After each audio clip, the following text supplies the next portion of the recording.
fancy intro music. Yeah! Woo!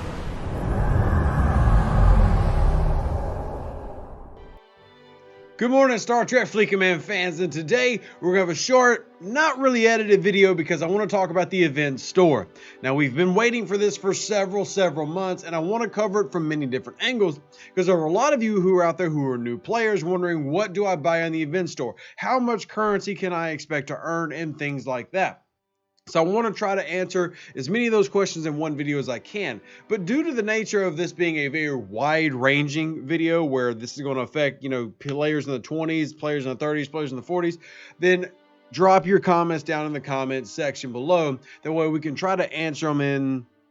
I'll try to come back and answer these throughout the day. I've also got 2 live streams to do today, and then I've also got to give away 5 battle passes. Like, where do I find the time to do all this? Who even knows? But anyway, let's jump up to the event store. Now, actually, pause. Yes, we're going to go to our gift chest first. Today is Star Trek Day. For those who are unaware, it's the 55th anniversary of Star Trek. Now, my podcast will be covering some of this, obviously when we do our podcast, but... Right there, we've got the Star Trek 55th anniversary. Now, the claim is honestly, pretty good. You get 5,555 mementos of valor, which is obviously to the event store. And then you get 5 shards of 4 different epic officers: TOS Spock, Michael Burnham, TOS Kirk, and Jean-Luc Picard. Now, we could definitely debate on whether these should be other officers, whether there should be more, etc. For example, Star Trek Timelines is giving away an entire character, but it is what it is. And it's, 20 shards worth that you didn't have before, as well as some more to spend in your event store once you save up. Now let's go ahead and jump into the event store, and we're going to look at everything that is currently available. And I'm going to tell you what is valuable and what is simply not. The good thing is you do have all the officers who are in this arc except for the 2 that are currently going. So you do not have 3 of 10, nor do you have Tasha Yar. But that's kind of to be expected because, well, they're ongoing right now. So they won't want to be providing these in an event store and then try to run a leaderboard on them. We hate leaderboards, but that is what it is. Then you've got the refractive and positron phaser beams right here, where you get both of the shards if that's what you choose to go after.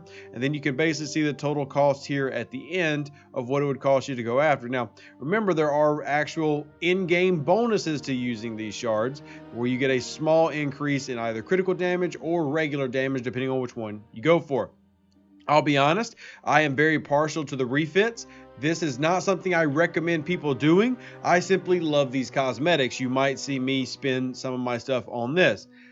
I'm not going to recommend you do that. It's not efficient. It's not beneficial to your gameplay, but gosh darn it, they're sexy. Oh my gosh, I want this TOS Enterprise refit so bad. And I super duper want the Augur refit, the Romulan Warbird. So I might do it. And then, of course, I've got the Katinga. This would actually encourage me to finish upgrading my D4. But they're 300,000 a piece to get them. So with your odds of, the average free-to-play player who participates every day this month will probably end up around 450 to 500,000 points. That's what it generally ends up being. Now, there's ways to get more than that, and there's also ways to drop cash to get a lot more than that. But the average everyday grind towards the end of the pass, which you see we got 27 more days, expect to have somewhere around 450 to 500,000. Though talking to DJ this morning, we were both like, we hope for more. We hope they give out some events that just really increase the amount that you get in the store. You've got the Meridian refit. You've got ships in here. Those will vary by your level and your rep. The Meridian blueprint, the Vidar. This got added in recently. That was asked for yesterday, and multiple CCs pushed for it. The cultivated mycelium has been added to the store, so if you didn't see this yesterday, it's there now. This is a tremendous value, but we'll talk about that later. Then you've got the regular rest of the blueprints. You got Stella, Botany Bay, Franklin. Wait, is the Franklin in here? I know that was requested as well. But you got the Vidar, and then of course we've got our independent credits, which are always valuable. Then Parsteel tokens, then frames, and once again, I'm going to be very tempted in the frames section because, well, Riker's beard. I don't have it.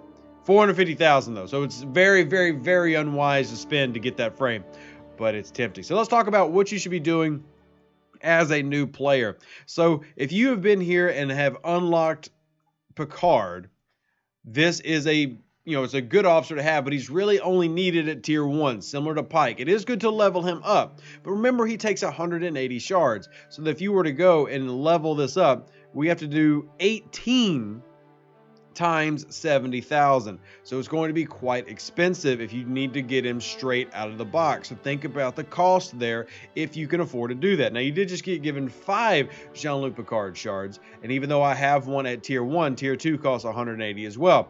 It's not necessarily the type that you need to get to tier 2. He works like Pike, where the thing that makes him great is the synergy and how his captain's ability works with other officers. Now, Wesley Crusher, not worth your time.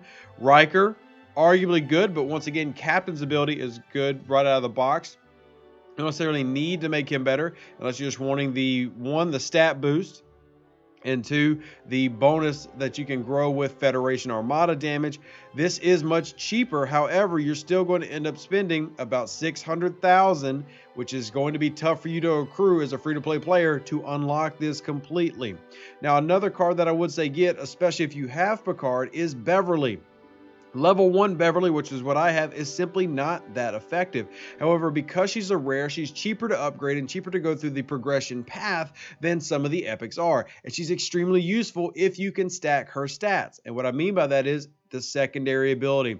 If you can stack defense right now to her mitigation, especially at like level 3, you truly get a secondary, hostile crew similar to Pike Moreau. So Picard, Beverly, Pike Moreau, both being at the Crusher and Moreau at tier 3. One can have Talon, one can have Chen, or maybe if you even want to use Tasha Yar, if you get her and upgrade her significantly, giving you more hostile options. Beverly is extremely important and has been for a while and probably will continue to be. And at the end of the day, this combo is kind of what this got centered around. Now, there are some reasons to go after data and everything. Just remember, you're essentially thinking 600,000 points to fully unlock these epics besides Picard. That is a very high price to pay. I do recommend you go after some of them, but I would ignore things like Worf. Not super important. He can be useful in the upper levels as a tertiary or secondary Armada officer, but for the average player, it's not. Troy, I would say no. Riker, yes. Picard, yes, if you're close enough. Beverly, for sure. And Geordi and Data, kind of no, just because of the cost to go up there, even though they work and there are some nice things. Now, as far as skins, this is completely up to you. This refractive beam will not change your gameplay. It will not make it incredibly better or incredibly worse. Cosmetics are completely up to your discretion. I would say that one of the most important things in here are the independent credit boxes and the active nanoprobe boxes. You see 75,000 is behind me. 75,000 for me to get 12.5 limited at 10, which means I could get, a little under 150,000 active nanoprobes, which is not a lot. And that would, of course, cost me 750,000. But there's value there, especially with a new Borg officer coming out with 3 of 10. You've also already got 5 of 10, 6 of 10, 1 of 10. And you'll see in a future video why 1 of 10 has now become very important on upgrading. So those are things to look at. Independent credits as well. Now I will point out, mention the cultivated mycelium. That's not what I meant to point out, but we're going to point out anyway. Mention the cultivated mycelium. This is a great cheap pickup. It's 30,000, gets you 80K guaranteed, will help keep you jumping for a while. If you do not have the Stella, the Vidar, or the Discovery, that should be your primary focus as a lower level player. If you do not have the Discovery, the Franklin, or the Stella, the Vidar or the Stella, that should be a focus for you as a lower level player. You're going to want those ships, especially the Vidar. The Vidar is the most important one of the group, with probably the Stella being second. Now, here's the difference though. The Stella can be obtained for free through the Rogue Store. The first one. You can't get 2 for free, but your first Stella, if you don't have one, can be gotten for free through grinding through the Rogue Store.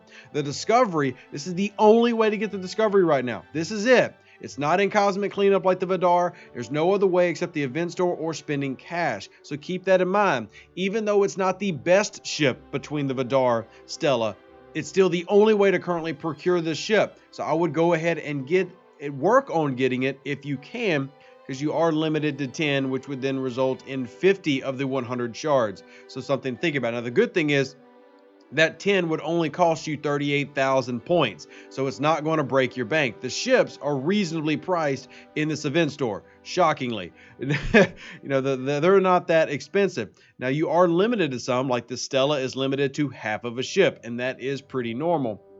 But if you are working on unlocking these, this is a good time to do it. You've also got the independent credits that will come towards here. We always talk about this being valuable. If you could get 5,000 independent credits, there's value there. Now that will cost you a little under 200,000 of your points. So if you're making a list of things that are important, independent credits are extremely important for upgrading a lot of officers, whether they're the Borg, the Augment, all of those. Anything that essentially operates as an independent will need that. All the other stuff, these cosmetics are really not that important. They're good. I love the facepalm avatar. Is it worth 450,000? No. Don't waste it unless you're paying for it. And if you're out there paying for it, well, that's completely on you. I would recommend you not. Focus on the officers that are easily to obtain if they pair with what you have already. Focus on the ships. And then focus on the items that help make your gameplay better, like the active nanoprobes. I will admit that I am tempted to go after spore drives because I need to max my discovery before level 40 plus because of the, we talked about this in the video the other day, of what I will get in the USS Discovery refinery, including about 96 days worth of speed ups a week. So that is extremely, extremely important. And for me to go through this process is not that expensive. The ships and the ship components do not have heavy price tags in this event store compared to the officers, which have an extremely high value. And then finally, one skin I would recommend thinking about getting if you haven't already is the Meridian skin refit. We know the Meridian can mine at a ridiculous pace, but what you can get with this is you get another refine option. You get kind of that +1 refine option, which when you're able to mine 1 million mycelium in an hour, helps you start processing and getting more of that ISO, which you need for territory capture tree, which is probably the most important research tree in the game right now. Debatable, but it's right up there. If it's not the best, it's in the discussion. And that is going to cost you, once again, adding up these prices. And remember, you're looking at it as a free-to-play, getting somewhere between 450 and 500,000 if we're going by event stores past. Maybe we'll get a little bit more. I haven't done today's events, but I'm at 30,000 right now after one day. So if we're going 3 more weeks of that and we use that same type of math to extrapolate, you can see how we get to that number. We'll see exactly what it is towards the end, but if you're smart, you want to start budgeting for this right now and figuring out where you can go and what you need to buy to get to the different things that you want. For me, as I said, I know they're not going to really do me any good in terms of long-term play, but man, the ship skins, I really want my G3 epics to have these skins. They do serve a slight purpose. For those that don't remember, you get a 70% weapons damage against hostile, so they will help with your hostile grinding. So I just, in fact, might do it. I've already got it on my ISS jelly, and I do see the difference. You will see the difference grinding hostiles. It's not incredible, but it does matter, and there it is on my constellation. If you have any questions about the store, as always, I ask that you drop the comments down below so that we can try to answer them together. And anything that I can do to make your gameplay better, I want to. I'm here for y'all. Y'all are amazing. Live long and prosper. Stay safe for those Space Cowboys. We're going to catch you on the next video. All right? Deuces. That's me. I'm outie. An even better outro than the intro. Yeah! Woo!